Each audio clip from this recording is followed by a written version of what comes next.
Damos continuidade à Anatomia do Poder, hoje entrevistando o meu queridíssimo amigo, professor titular da Universidade de São Paulo, da Universidade Federal do Rio Grande do Sul, e a maior autoridade, a meu ver, opinião de um velho professor em segurança jurídica no país. Como o senhor já percebeu no primeiro bloco, pela forma clara como explicou o que é segurança jurídica.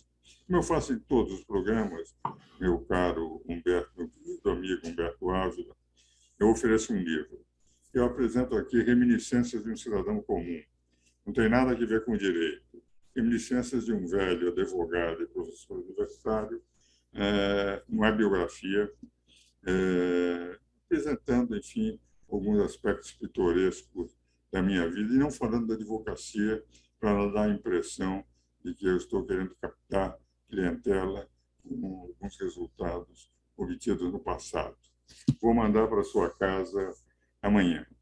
Mas voltando à questão, meu caro Humberto, em função daquilo que me tem sido muitas vezes perguntado por telespectadores, por amigos, por alunos, até por moradores de rua, entende?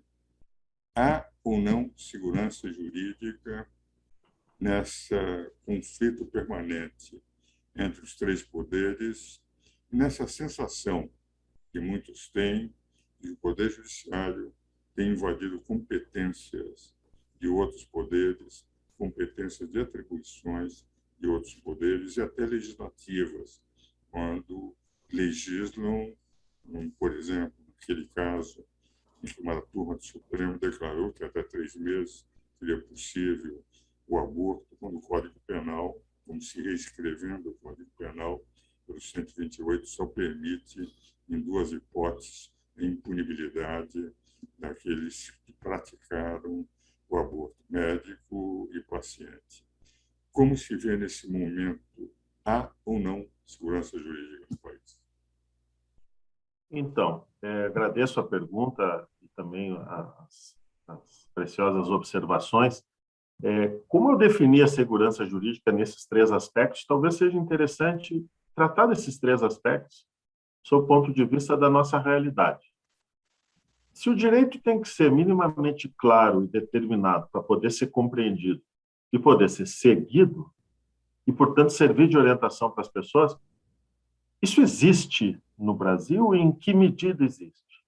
Então, nós temos um problema de ter muitas leis, essas leis são alteradas com muita frequência, existe um mecanismo das medidas provisórias que é usado não apenas para situações de relevância e urgência, como determina a Constituição, de tal sorte que, como tem uma mudança muito grande, o cidadão já não sabe exatamente o que está valendo no momento em que ele está agindo.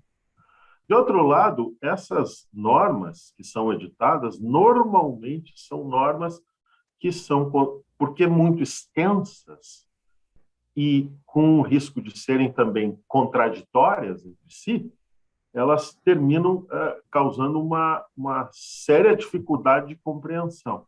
Então, uma das causas da falta de compreensão das regras do jogo, vamos tratar assim, vem do Poder Legislativo e do Poder Executivo no trato das medidas provisórias.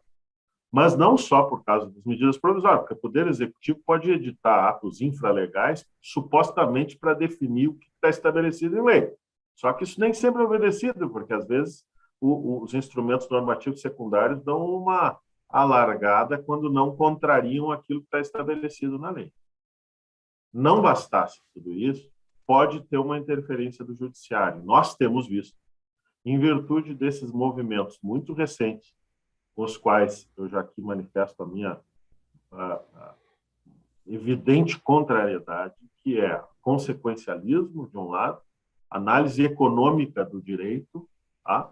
Que são mecanismos que tocam precisamente na essência, no DNA do direito. Porque o cidadão ele tem que saber quais são as regras que vão ser aplicadas.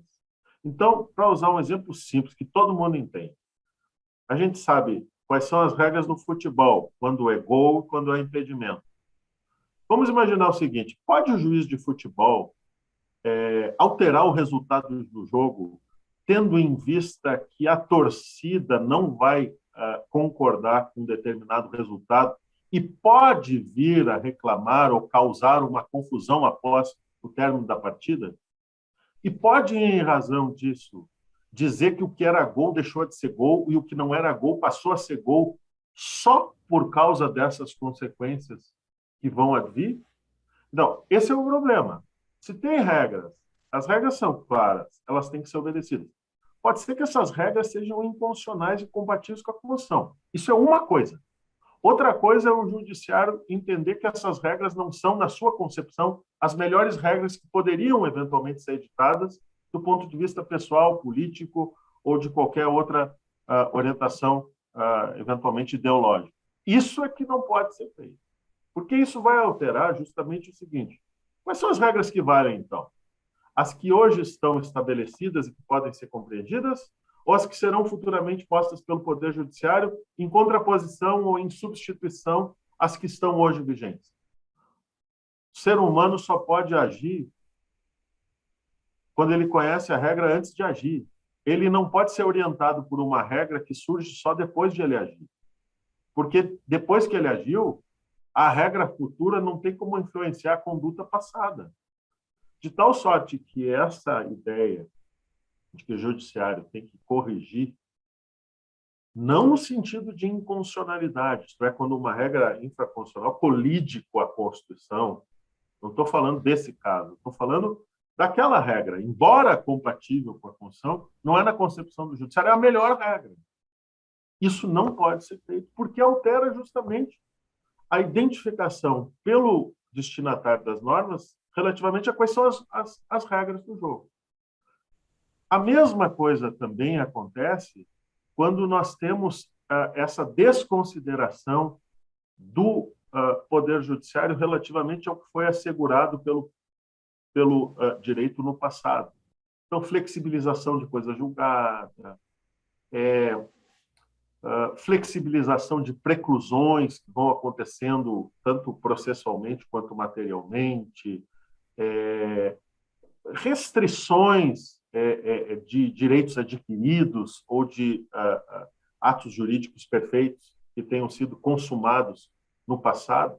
Todas essas questões elas afetam justamente aquela confiança que o direito tem que ter para que ele seja estável no tempo.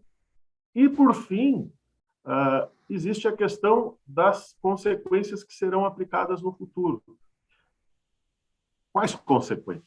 As que estão previstas pelo ordenamento jurídico, não as que, porventura, poderão vir a ser impostas pelo Poder Judiciário ou consideradas pelo Poder Judiciário no futuro. Porque essas, o cidadão, quando está agindo, não tem como prever.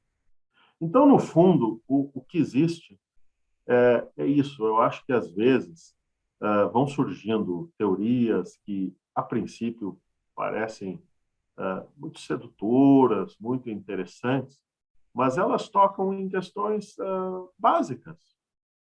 Vamos lá.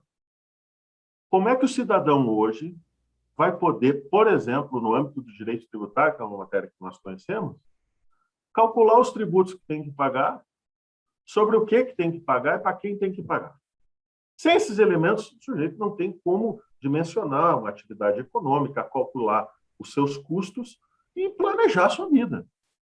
Se ele calcula que tem que pagar o tributo X sobre a situação A, como é que pode o judiciário, por questões de quebra de arrecadação, questões político-econômicas que podem vir a surgir no momento do julgamento, às vezes 10, 15 ou 20 anos depois, como ele pode considerar que o contribuinte, que na época que agiu era obrigado a pagar o tributo X sobre a situação A, vai ter que pagar o tributo Y sobre a situação B?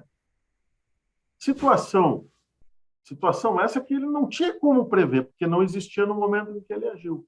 Então, no fundo, professor Ives, as coisas elas são mais simples do que parecem.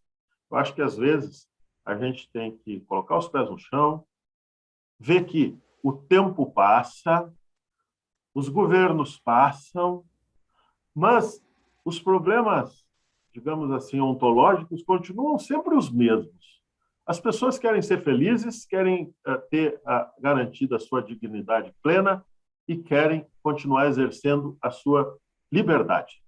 E essas questões, independentemente de época, de país, de posição ideológica, elas não têm como ser garantidas senão por meio da segurança jurídica. Nessa concepção não formalista, mas uma concepção material que liga os requisitos que devem existir, Estado de Direito, segurança jurídica, legalidade, separação dos poderes, entre outras coisas, e o exercício da liberdade.